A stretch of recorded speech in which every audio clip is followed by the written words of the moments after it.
Existe vida financeira depois do divórcio? Quem veio contar a história hoje pra gente, aqui no podcast Planejar pra Vida, foi a influenciadora Pri Josefic.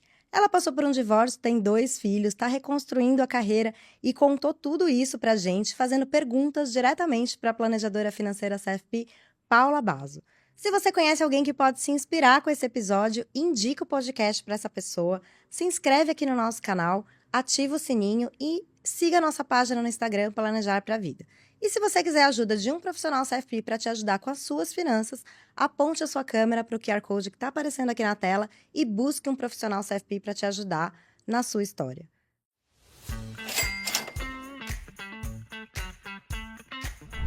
Olá, esse é o Planejar pra Vida, o podcast da Planejar, a associação que certifica planejadores financeiros CFP. Eu sou a Thaís Pessoa e nesta temporada você já viu que a gente está num formato diferente, mais acolhedor, para fazer clínicas financeiras que com certeza vão te conectar com as histórias que a gente traz aqui e ajudar você a esclarecer dúvidas que também são as suas.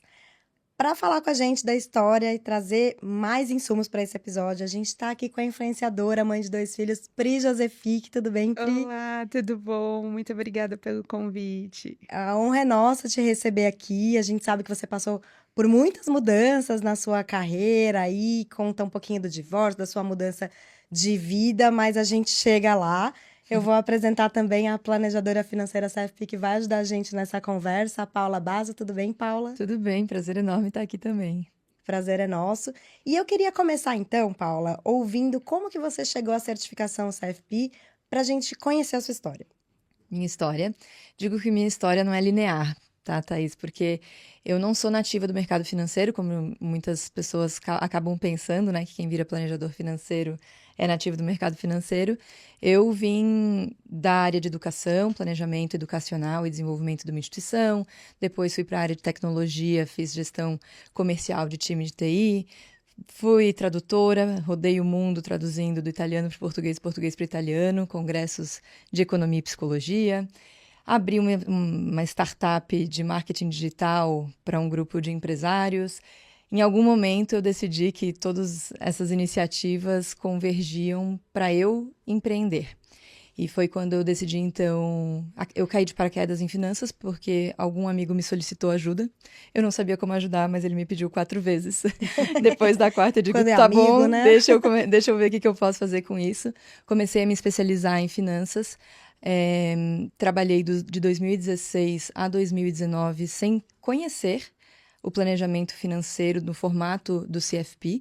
Eu só tomei conhecimento sobre CFP em 2019. Em 2020, então, me certifiquei, né, para entender toda essa estrutura internacional e metodologia internacional e para poder agregar isso numa atividade que eu já vinha desenvolvendo.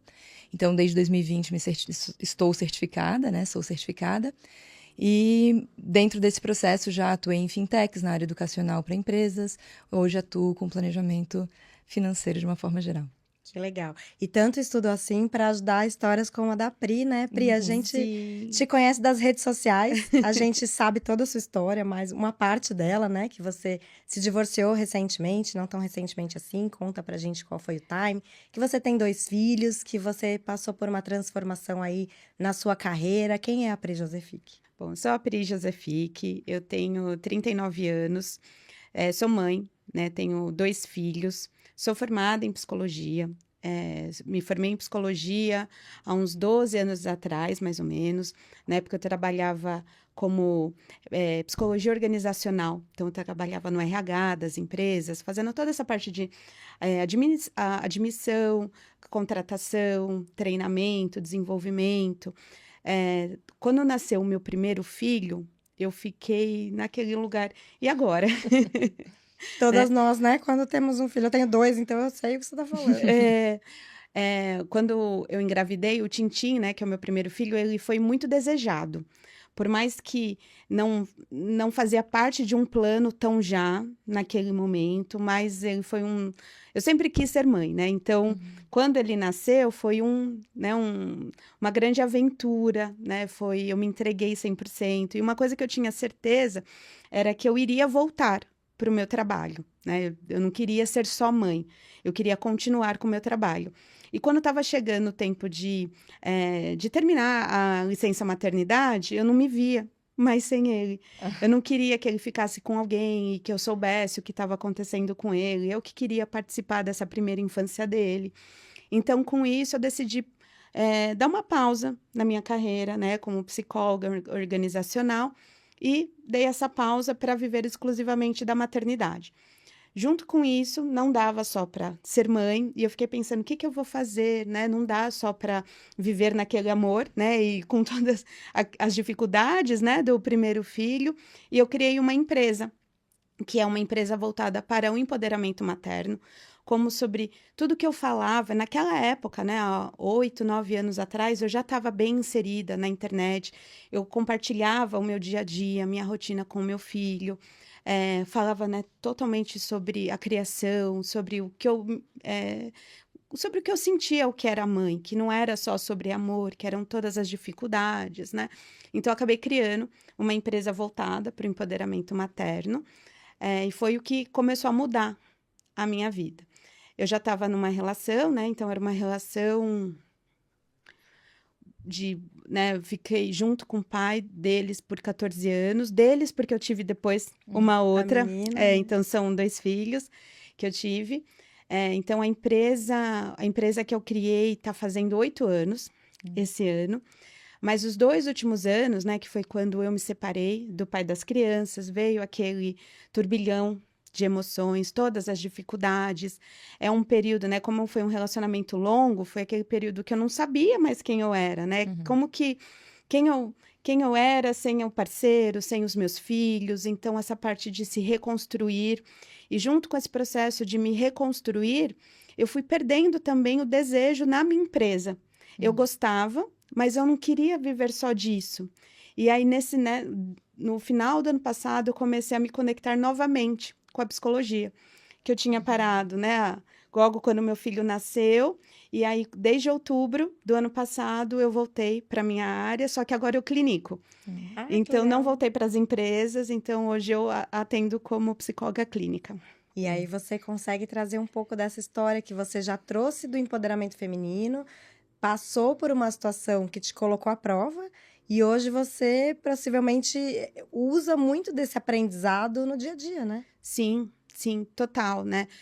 Tanto que foi o gancho que eu acabei tendo para mudar de carreira, né? Foram 2 coisas. A dificuldade financeira, porque ter uma empresa, uma microempresa, tendo que fazer tantas coisas, né? Porque quando você é MEI, quando você tem um negócio pequeno, você faz tudo. Então, você faz a criação de conteúdo, você desenvolve o produto, você faz o financeiro, você... É vendedora, faz o marketing. Tudo, né? Então, você é tudo numa empresa. Então, estava muito difícil, né? Essa parte de ter uma marca, né? Ainda mais depois da pandemia, tudo foi ficando mais difícil. E junto com o término, tudo mudou.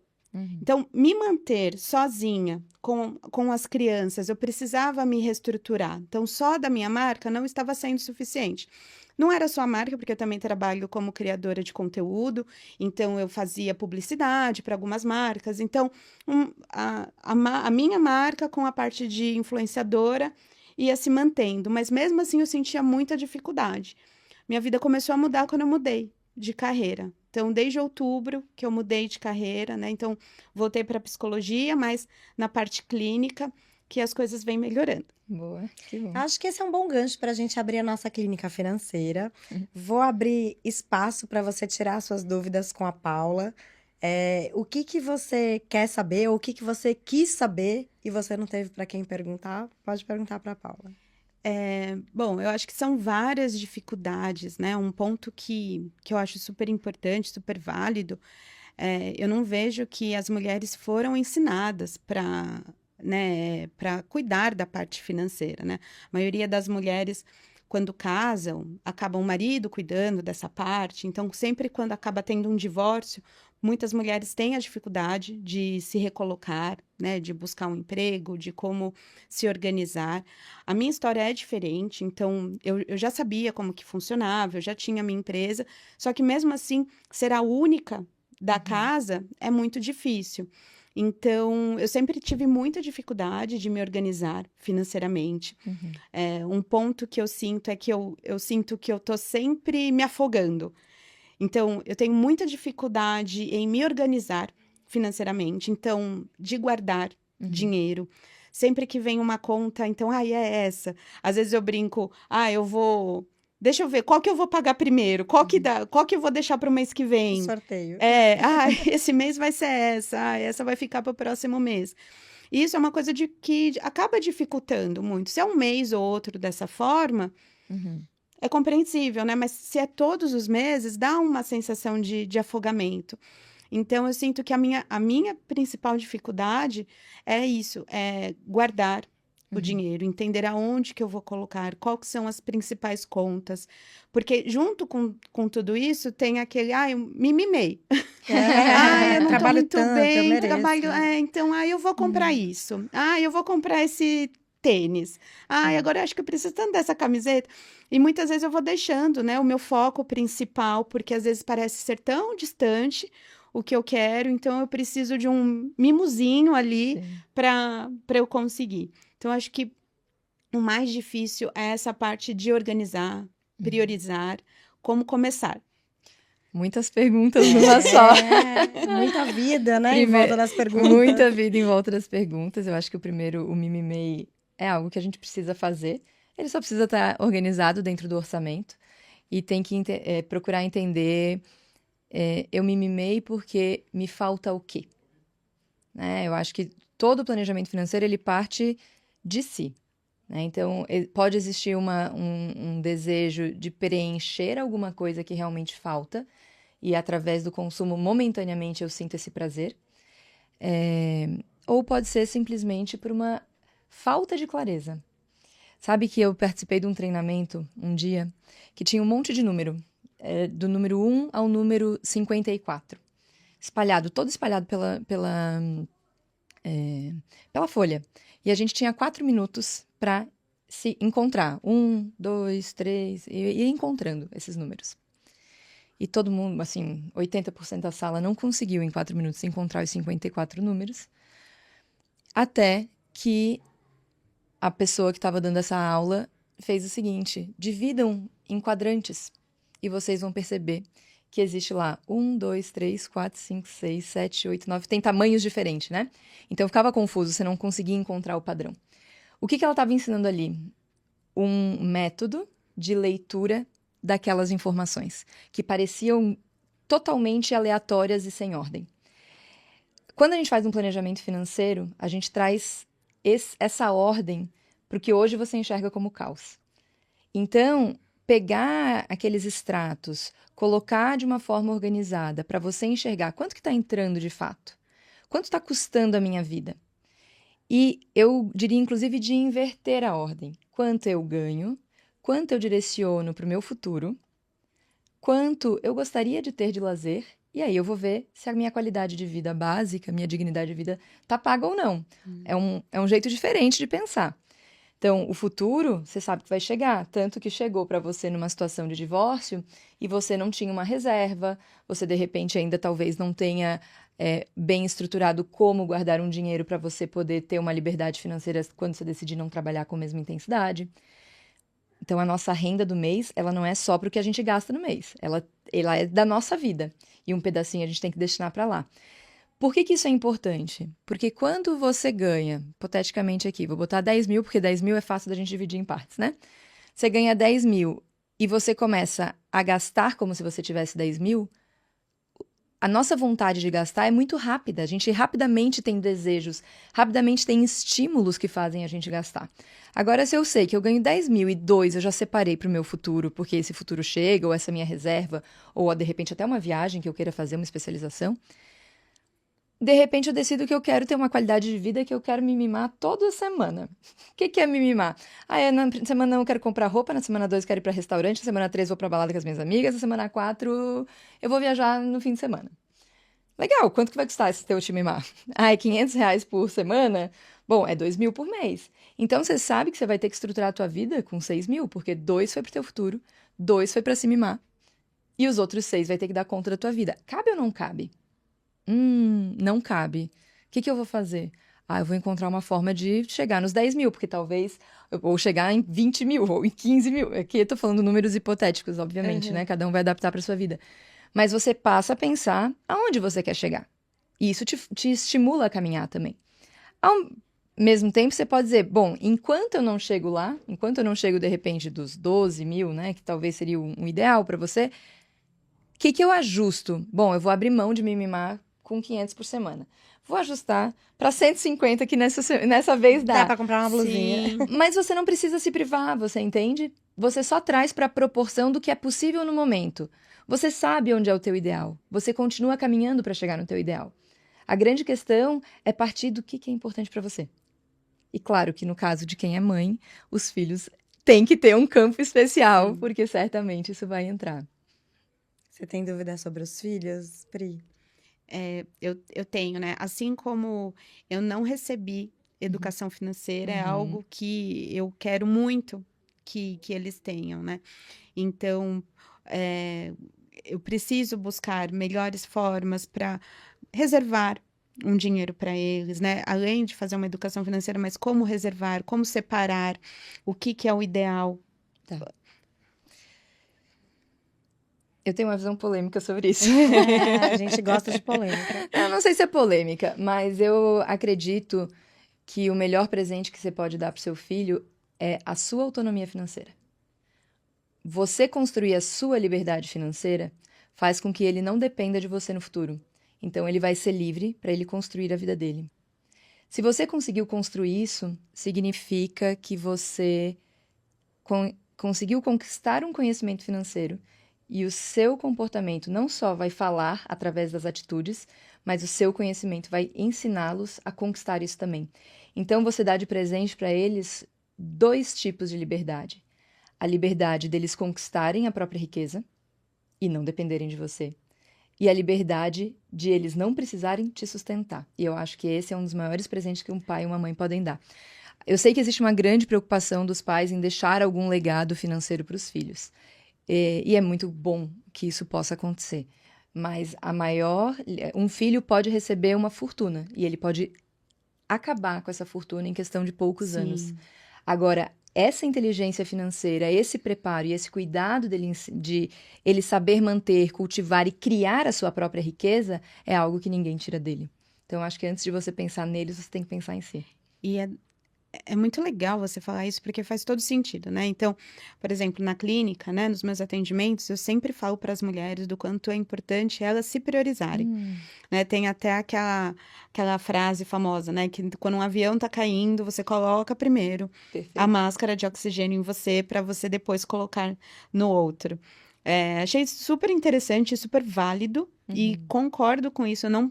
Por mais que eu penso que eu preciso fazer isso por mim, às vezes me dá a sensação de culpa. De culpa, assim, eu tô fazendo isso por mim, que eu sei que é por eles também. Então, organizando a casa, deixando o quarto deles, da carinha deles, separando um dinheiro para um futuro, para mim, para os estudos, porque é isso, eu preciso também, né, ter essa parte de estudos, de conhecimento, de me dedicar mais na minha carreira, que isso acaba impactando no futuro e crescendo deles, financeiramente, mas sempre me dá a sensação, eu preciso fazer uma poupança para eles, eu preciso ter uma verba guardada para eles, né? Então, eu achei muito legal. Você pode sim pensá-los. É óbvio que em algum momento, de repente, você queira pagar a possibilidade dele fazer um intercâmbio, um estudo fora, ou até dentro do Brasil, em alguma situação, uma oportunidade. Mas é que isso não eu vejo muitos pais e mães abrindo mão da sua vida pelo filho. E essa lógica está invertida. Se você consegue construir para si, você consegue ser próspero, você vai naturalmente ter isso para os seus filhos. Então, essa questão das priorizações é super importante. Até você questionou uma coisa que eu passei por cima, que é a questão do nosso conhecimento financeiro. De fato, socialmente, as mulheres entraram no mercado financeiro, digamos assim, a partir da década de 60, quando elas puderam ter CPF. Até então, as contas eram do cônjuge, do marido, do pai, do irmão. Alguma figura masculina tinha que dar consentimento para o uso dos recursos que, às vezes, até a mulher tinha herdado conquistado, né? A gente tem o caso da Eulália, investidora que... Primeira investidora da Bolsa, que ela tinha que usar pessoas para poder investir, né?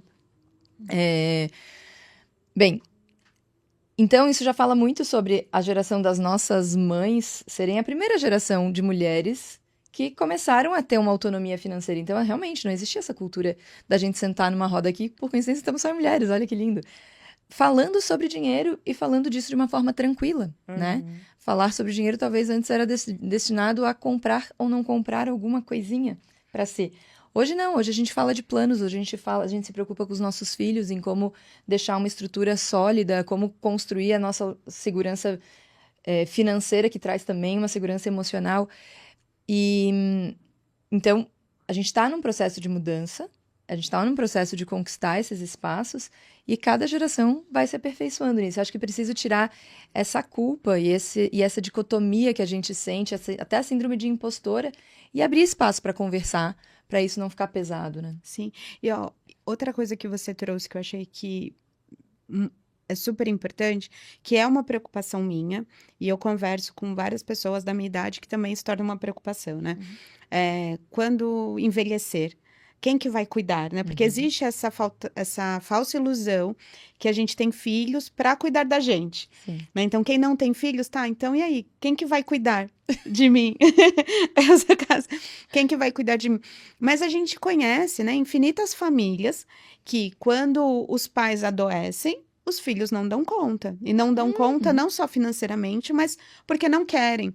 Né? Então, não tem uma relação saudável. A vida precisa acontecer, né? A vida precisa acontecer. Não tem uma relação saudável com os pais. Então, cuidar da mãe, cuidar do pai pode ser um peso, pode ser muito difícil. Então, essa também é uma preocupação minha. Eu trabalho muito bem com os meus filhos para que a gente crie um ótimo vínculo, que esse vínculo ele existe, ele é bem estabelecido, mas eu penso sobre isso, eu não quero envelhecer e dar mais trabalho para os meus filhos. Então, eu penso no envelhecer onde que, obviamente, vai existir amor, eles, né, o que for, eles talvez vão querer cuidar, mas eu não quero depender deles na minha velhice. Então, acho que esse também é um ponto super importante. Boa. Acho que é você, como a Paula falou, você colocando a máscara de oxigênio primeiro em você, né? O exemplo que você trouxe, você também garante que você vai conseguir ter uma aposentadoria tranquila, porque você se preparou para ela, e aí o seu filho não vai ter esse peso e ele vai ter liberdade para fazer isso pela vida dele, né? A gente não sabe se o nosso filho vai querer ter filho, né? Sim. Tudo pode acontecer, então a gente tem que, acho que aprender a cuidar da gente e ensinar a cuidar cada um de si, né? É isso. E aí, acho que acaba fugindo do ter que, né? Porque, por exemplo, se uma família, se uma mulher, por exemplo, não tem isso. Então, quando ela envelhece, ela conta com o filho para cuidar, então o filho tem esse peso. Eu tenho que cuidar da minha mãe. Eu tenho que fazer isso. E se a mulher ela tem a sua independência financeira, ela consegue, né, guardar o dinheiro, ter uma aposentadoria, ela não oferece essa obrigação para o filho dele ter que fazer algo, porque o ter que é um peso, né? Muitas vezes não queria estar fazendo. Então, se acontece de fazer, vai ser por amor, vai ser por carinho, porque quer estar presente, porque quer ajudar a mãe, né? E não só, eu não tenho para onde ir porque minha mãe só tem a mim. Que esse também é um grande problema das mulheres, né? De parar a vida para cuidar, se dedicar inteiramente aos filhos, e aí quando elas envelhecem, né? Não sabem o que fazer, quem que elas são, além dos síndrome do filhos. ninho vazio, né? Tipo, quem sou eu sem meus filhos? Assim como algumas pessoas não se reconhecem quando saem de uma empresa, né? Quem sou eu sem a minha identidade empresarial? Porque também não criaram uma vida que tem significado. A vida com significado, ela, para algumas pessoas, vai ser assumida como carreira, para outras como maternidade. É preciso trazer equilíbrio para isso, né? Por isso, a mesma forma, precisa trazer equilíbrio para o planejamento financeiro. Então, essas três camadas, a camada de futuro, a camada de qualidade, diversão e a camada de dignidade. Eu acho que esses são três aspectos bem fundamentais. E acho que a gente tem uma questão aqui na história da Pri, que foi o divórcio, né? Eu acho que o divórcio, ele passa por muitas questões que são emocionais, que são estruturais e que tem a ver com os direitos mesmo das crianças, né? Independente se é um divórcio amigável ou não, ele nunca é fácil, né? como que fica a obrigação do pai e da mãe em relação à criança quando eles são menores, financeiramente falando? Financeiramente falando, ambos são responsáveis por essa vida, né? Por acidente ou não por acidente, somos adultos e pagamos as responsabilidades, né? Batemos um carro, não queríamos bater, porém, temos que arcar com o prejuízo. E, óbvio, não estou falando aqui que filhos são prejuízos, não me levem a mal, mas, assim, é o senso de responsabilidade. Então, ali, cada casal vai ter a sua maturidade, espero que tenha maturidade, né? E tem a capacidade de diálogo. Para algumas pessoas, vai ser realmente cada filho na casa de... O filho na casa, tempos na casa de um, tempos na casa do outro, e aí vai ser uma guarda compartilhada, que não necessariamente precisa envolver um pagamento de pensão. Agora, quando essa sobrecarga fica com uma das partes, e não estou dizendo nem que é com a figura materna, apesar de ser mais comum a gente ver isso, a gente sabe que o envolvimento é também financeiro, mas é uma mãe que deixa, por exemplo, usando agora o exemplo da mãe, pode ser um pai, mas é mais comum a gente ver isso com a mãe. É uma mãe que interrompe seu dia de trabalho e vai na escola buscar o filho que está adoentado e vai levar, ou às vezes é o filho que vai ligar e dizer, eu só quero a minha mamãe. E aí é a mãe que vai fazer isso. Isso impacta dentro das empresas, numa remuneração dessa mãe, numa, de repente, progressão de carreira, porque ela tem uma capacidade limitada. Então, esse impacto que a gente vê só como o custo da criança, demanda também um impacto na carreira desta mulher, que ela não tem a mesma liberdade, às vezes, de viajar pela empresa, porque a responsabilidade dela está mais fortemente atrelada a estar nessa criação, acompanhando a criação da criança. É óbvio, num mundo ideal, isso deveria ser dividido, mas não é o que a gente vê ainda. Estamos em evolução, né? Então, é importante entender que o impacto não é só assim, quanto vai custar a escola da criança, quanto vai custar...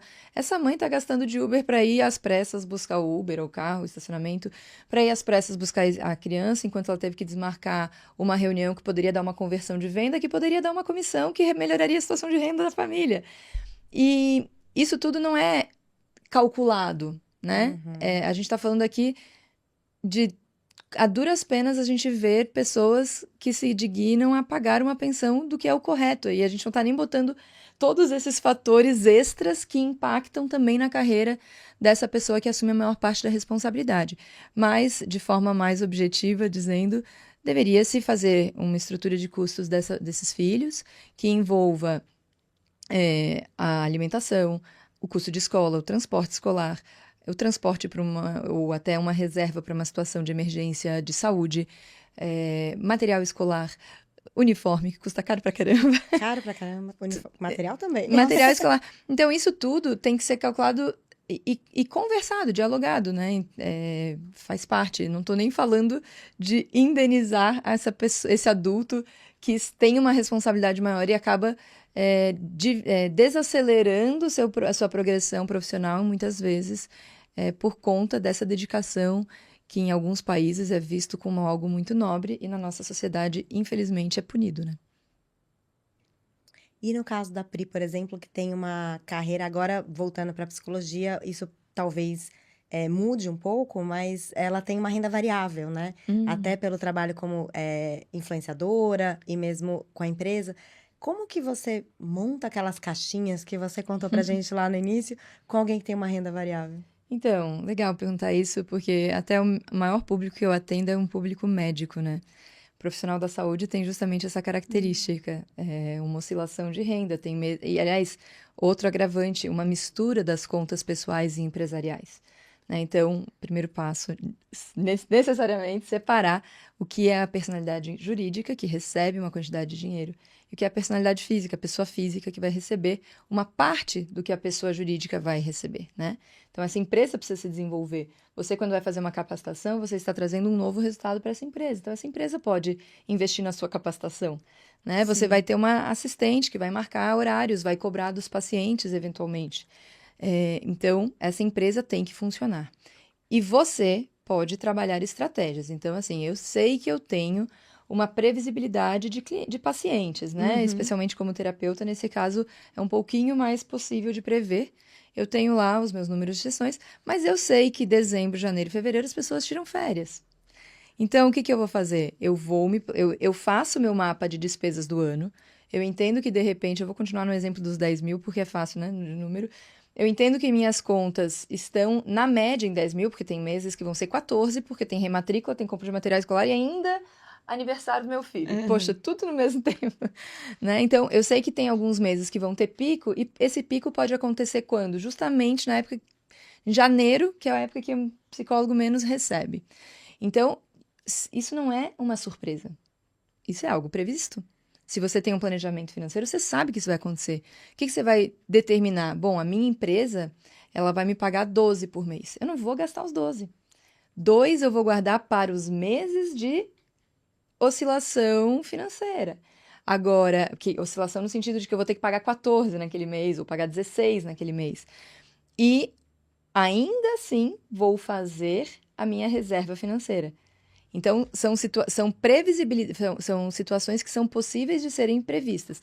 Claro, aqui eu estou falando de uma pessoa que já está com uma carreira consolidada e que vai buscar manter um giro de pacientes que respeite isso. Quem está em início de carreira tem um desafio ainda maior, porque quem está em início de carreira ainda capaz de a empresa não gerar suficiente nem para pagar as suas contas, né? E aí, o que você vai traçar? Bom, eu sei que é aqui que eu preciso chegar. Então, eu preciso chegar em 10, quantas pessoas eu preciso atender? Eu preciso fazer 5 sessões por dia. 5 sessões por dia, eu preciso de 5 pacientes que vão se repetir pelas semanas, provavelmente. Alguns são de 15 em 15. Aí você começa a traçar uma estratégia de trás para frente. Mas saber o que você precisa te ajuda a ir fazendo esse planejamento de trás para frente. Então, legal, eu preciso de 10 mil, cada paciente me dá 1.000 por mês, eu preciso de 10 pacientes. Né? Não 10 pacientes, porque, assim, para bancar o meu custo de vida pessoal. Depois tem os custos da empresa. Então, de repente, são 15, são 20 pacientes. Como é que eu vou distribuir isso na minha agenda? Como eu vou captar mais? Eu estou atendendo 10 e eu preciso de 20. Como eu vou fazer para dobrar isso?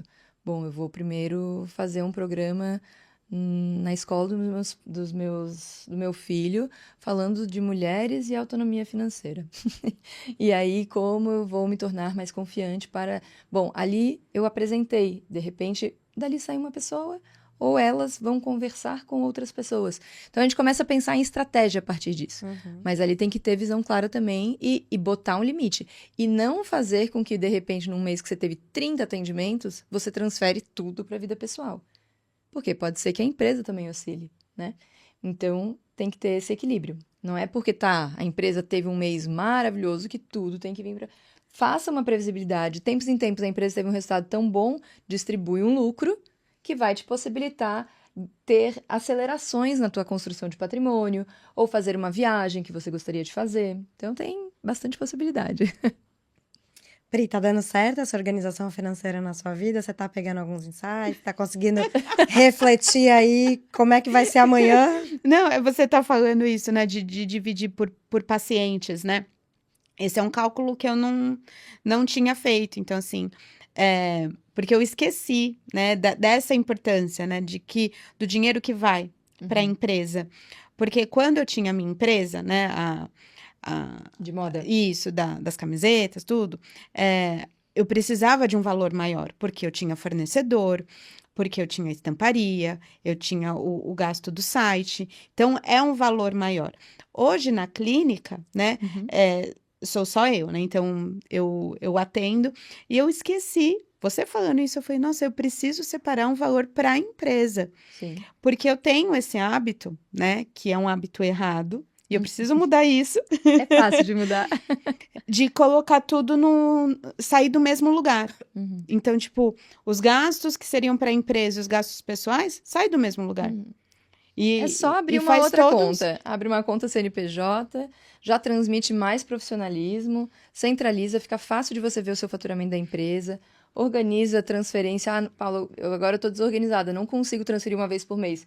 Começa com 4 vezes, uma por semana. Depois espaça um pouquinho mais, faz de 15 em 15 dias, até chegar num pagamento mensal. Sim. Eu tenho médicos que recebem um salário. Eles recebem no dia 1º o valor que é o deles. E isso é um alívio para todo mundo. É um alívio você saber também. Os limites, eles nos ajudam a gente se guiar na nossa vida. Não é que você está limitada a receber isso, Uhum. mas ele te ajuda a enxergar como que você pode dimensionar o teu custo de vida. E aí, em algum momento, você vai dizer, nossa, eu quero muito que dobre a minha renda. Então, então eu vou expandir isso. Como? Eu vou pensar estrategicamente na minha empresa para fazer com que a minha vida tenha essa expansão, porque hoje já não cabe mais, porque eu cresci. Não é só porque eu quero ganhar mais, porque eu cresci, minhas exigências cresceram, o tipo de alimento que eu quero comer é de outro tipo, o tipo de roupa que eu quero vestir é de outro tipo. E, gente, é maravilhoso poder fazer isso. A limitação, ela tá muito mais na gente pensando o que os outros vão pensar de nós do que na realidade de fato, né? Sim. Acho que esse exemplo que você trouxe de separar as contas ajuda o nosso psicológico, né? Porque se sobra dinheiro na conta da Thaís, pessoa física, eu quero gastar. Com 2 Isso. filhos, imagina, vou gastar. Agora, se sobra dinheiro na conta da empresa, não, peraí, a empresa pode passar por altos e baixos, vou dar uma segurada, tenho meu salário, vou viver com o meu salário, né? Acho que é mais fácil de se organizar, né? Não, fez todo. Você falando, tem vários cursos que eu quero fazer, eu quero me profissionalizar mais, né? E aí, sempre eu fico pensando, nossa, eu queria muito fazer esse, mas não dá para fazer agora. Esse eu vou deixar só para o ano que vem, eu vou me reestruturar para o ano que vem eu conseguir fazer e tal. Então, você falando sobre isso, eu preciso mesmo deixar um valor separado para a empresa e o que eu for estudar é do valor da empresa. Perfeito, é por isso que as pessoas devem contratar planejadores financeiros, É né? isso, era aí que a gente ia chegar, brincadeira. Mas é verdade, no site da Planejar dá para buscar um profissional, um planejador financeiro CFP, para te ajudar. E a gente fala muito isso, e eu não quero ser repetitiva, mas vou falar novamente, o planejador financeiro estuda isso. Então, quando você traz a sua situação, ele consegue, olhando de fora, aplicar aquilo na sua vida, né? Isso faz toda a diferença. A gente, mesmo que a gente estude, e tem muita informação na internet, né? A gente pode parar e estudar, a gente não tem segurança para decidir sozinho, muitas E vezes. aí eu né? queria fazer um complemento, porque para quem é profissional liberal, que é o teu caso, e que tem filhos menores dependentes, é muito significativo pensar, inclusive, num seguro de vida, né? Porque o seguro de vida não é só para proteger os seus filhos, né? Não é só numa eventualidade, uma fatalidade, de repente você morreu, alguém precisa pagar as contas, né? Isso pode e deve ser pensado, mas é numa situação que aconteça com você também. E se você ficar incapaz, se te acontecer alguma situação em vida, de que forma você está protegida, né? Porque se proteger é também proteger os seus filhos, né? Especialmente quem é profissional liberal tem, e assim, eu recomendo seguro de vida para todo mundo, mas especialmente quem é profissional liberal tem que levar isso em consideração também. E é uma coisa que se ninguém contar pra gente, a gente nem Nem pensa sabe que nisso, existe, né? né? Às vezes Não, você tá falando e eu assim, nossa, meu Deus, onde eu vou procurar agora? Agora eu preciso. A Paula tá aqui, pode. te ajudo depois. Perfeito. Gente, eu acho que a gente passou por bastante fases da sua vida. Se tiver mais dúvidas, a gente ainda tem tempo para mais perguntas. Mas a gente vai agora para o quadro Você Prefere, que é justamente te colocar algumas situações. Você diz o que você prefere e a Paula comenta o que faz mais sentido, mas aqui é muito pessoal. Pri, você prefere viajar uma vez por ano pagando parcelado ou guardar esse valor por 2 anos, fazer uma viagem mais cara e pagar à vista sem ficar com dívida? Fala a verdade. Ó, eu acho que o ideal seria essa segunda opção, mas dentro da minha realidade, o mais fácil seria o parcelamento, de conseguir mais rápido. Então, porque eu tenho isso, nossa, vai demorar 2 anos, e aí não vou fazer, então eu acho que o parcelar funciona mais rápido, não sei se é o melhor. É incrível o poder da intenção. Quando você coloca um objetivo e você diz assim, então tá, daqui a 2 anos eu quero ir. Eu posso dar um exemplo recente? Eu fiz uma viagem para a Islândia, eu levei 1 ano e meio programando. E foi incrível, porque eu me diverti durante o processo inteiro. Para mim não foi um sacrifício ver esse planejamento de viagem como algo, ai meu Deus, eu tenho que esperar 1 ano e meio. Não, porque eu viajei durante 1 ano e meio até chegar lá. Eu fui conhecer que tipo de roupa que eu precisava ir, que tipo de lugar que tinha lá, quais são as pessoas que frequentam, qual é a cultura. Então, se você inverte a lógica de ver esse processo, você pode se divertir durante todo esse tempo. E quando chega lá e você volta da viagem, você tá zerada de dívidas, você não tá com mais nenhuma parcela no cartão, você já tá começando a próxima viagem. Planejando a outra. Então, eu acho que é mudar o jeito de ver esse processo. A gente vê como esse processo como uma punição, quando, na verdade, ele poderia ser uma diversão. E, assim, às vezes, até quando a gente coloca um objetivo, a vida nos surpreende, chega uma oportunidade, você diz assim, vou priorizar esse objetivo. Recebi esses 4 mil que eu nem estava contando. Cara, isso aqui vai acelerar. Eu ia viajar em 1 ano e meio, agora eu vou viajar em 1 ano. E é muito engraçado, né? Porque eu vou trazer até um caso pessoal, porque eu tô me sentindo à vontade. Adoro. Eu tenho 2 filhos, o mais velho tem 8 anos, e a gente foi pra Disney o ano passado, e a gente ficou planejando por muito tempo, o dólar super alto. Eu falei pra ele, olha, tudo que você juntar de dinheiro, eu fiquei com dó, ele ganha R$20 de mesada por mês. Falei, tudo que você juntar de dinheiro, a mamãe te dá em dólar. Então, se você juntar em real, a mamãe te dá em dólar. Esse menino juntou R$1.000. Aí eu cancelei a proposta, obviamente. Inventei que o dólar era 2, não 6. Porque não dava. Mas, assim, é muito legal, porque como foi muito tempo planejando, e o adulto curte, mas a criança curte também. Se você Sim. colocar ele nesse processo de, olha, vamos esperar o dia certo, até lá você pode juntar dinheiro para gastar lá. Então, ele não compra, ele é consumista, né? Ele quer sorvete, quer brinquedo, quer tudo. Quando ele tinha uma meta, que era juntar dinheiro para gastar na Disney, ele juntou R$1.000. Eu nem sei como ele juntou R$1.000. Eu não sei nem. Pegou Vou dar todo outra o dinheirinho meta. que a vovó deu no Natal. Exato, ele parou de comprar tudo e ele ficou muito tempo planejando essa viagem junto com a gente, entendendo que tinha um objetivo maior. Então, assim, a gente acha que a criança não vai conseguir embarcar no nosso sonho, mas às vezes eles embarcam, né? Muito legal isso. Muito bom. Bom, você prefere, Pri, ensinar educação financeira para os filhos ou garantir um valor guardado para ele aos 18 anos? Educação financeira.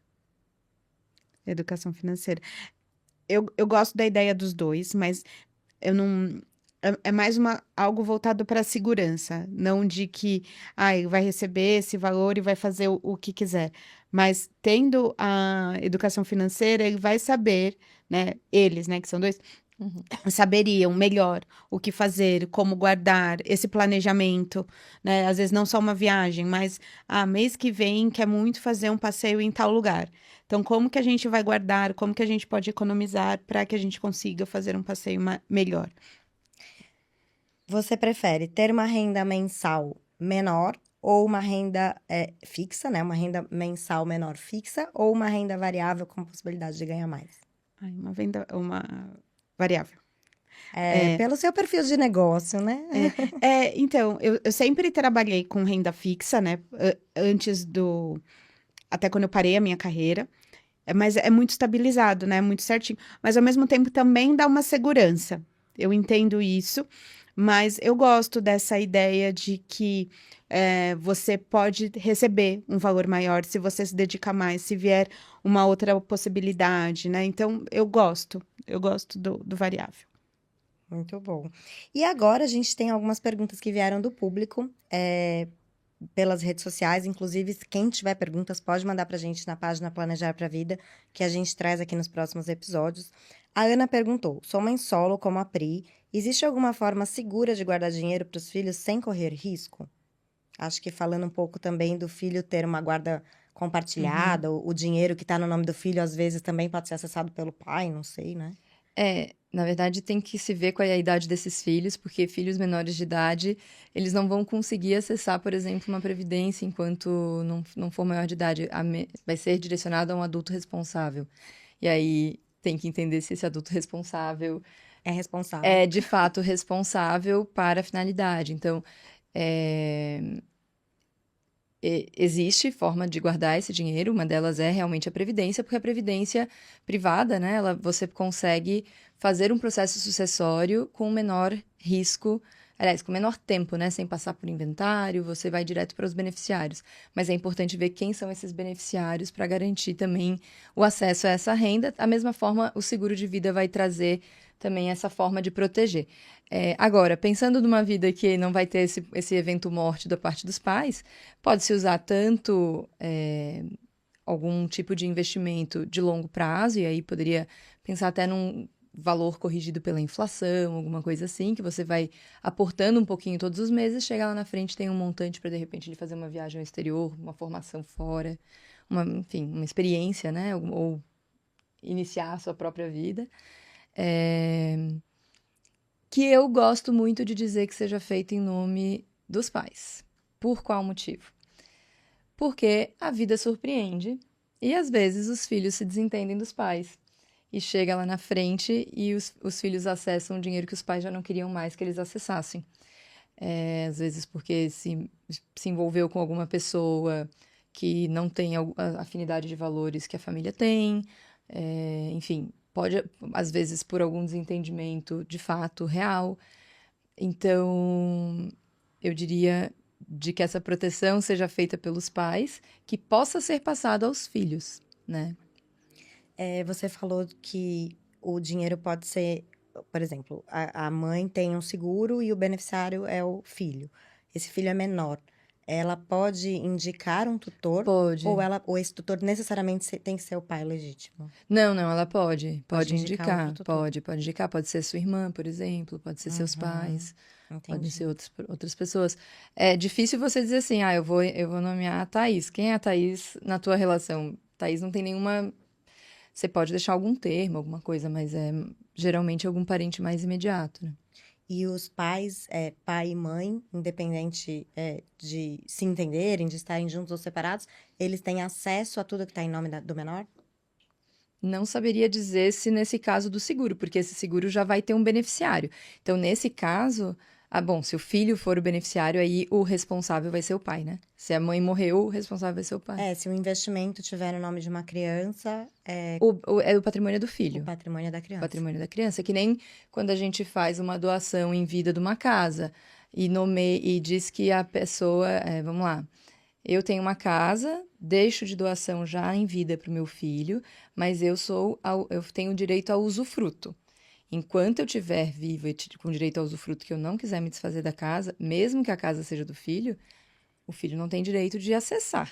Então, ainda está no meu usufruto, né? A mesma coisa vai acontecer com o seguro. O seguro é do filho. Então, esse filho vai esperar ou ter a maioridade ou vai ter sido nomeado algum tutor para poder acessar esse recurso. Entendi. O Gabriel perguntou, tem uma renda variável, como me organizar para as despesas fixas como escola, aluguel? Acho que a gente passou um pouco por esse tema. A gente passou um pouquinho por isso.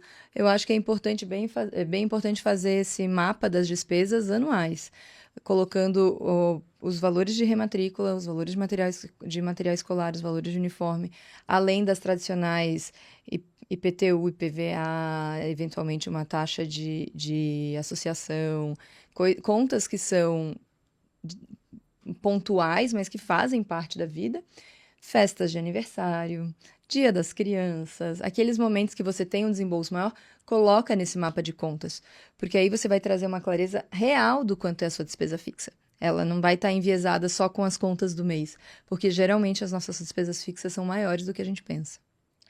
E a Júlia disse, me divorciei e fiquei com as dívidas do casal. O que devo quitar primeiro e como reconstruir o meu nome? Já vi isso acontecer, sinto muito, Júlia. Bom, acho que primeiro, o muito bacana seria ela ter capacidade de conversar com o planejador financeiro para justamente ajudá-la a fazer essa organização das dívidas. Então, que tipo de dívida que é? Dívida de consumo? É dívida fiscal? É dívida... O que que é? Que tipo de dívida é essa, né? Qual foi a origem dessa dívida? Quais são as dívidas mais caras? Essa pressão dos pagamentos das dívidas está impossibilitando o pagamento da dignidade de vida, senão talvez tenha até que suspender e entrar em algum processo de superendividamento.